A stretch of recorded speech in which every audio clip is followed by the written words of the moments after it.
É a Júlia? Não. Quem é a princesinha? É Barbie. Não é a Barbie essa aí, filha. Barbie.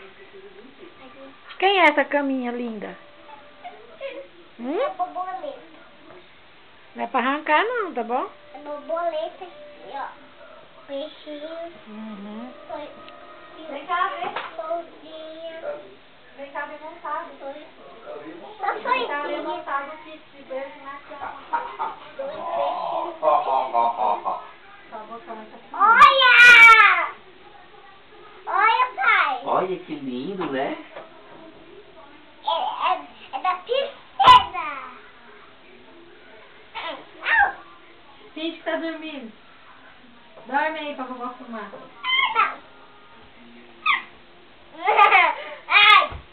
Câmera muito alta, né? Ela tem a outra, é pra puxar. Se ela cair, cai na outra.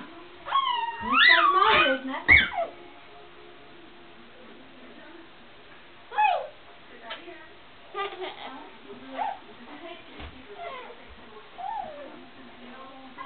Sai daqui, só a porta, mas não tem uma porta ainda não.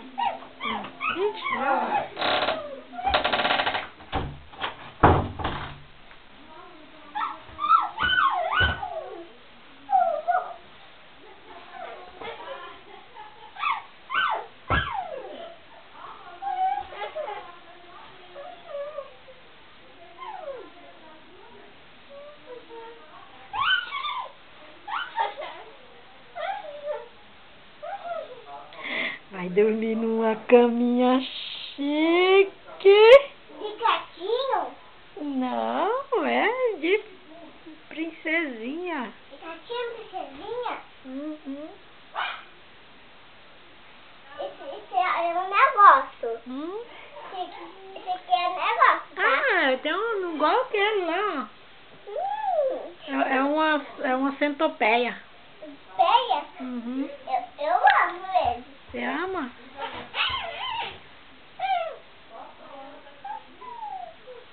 É muito lindo, vovó. É a centopeiazinha. É um coxa, pai.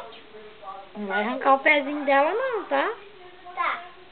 De quem é essa centopeiazinha? É minha. É. Mas é bandinha. Quem comprou essa centopeiazinha pra você? Tia Lena. É, foi não. Foi mamãe. Também não. Foi vovó. Oi, vovó. Acertou! Você comprou isso? Uhum. E você comprou isso? Também.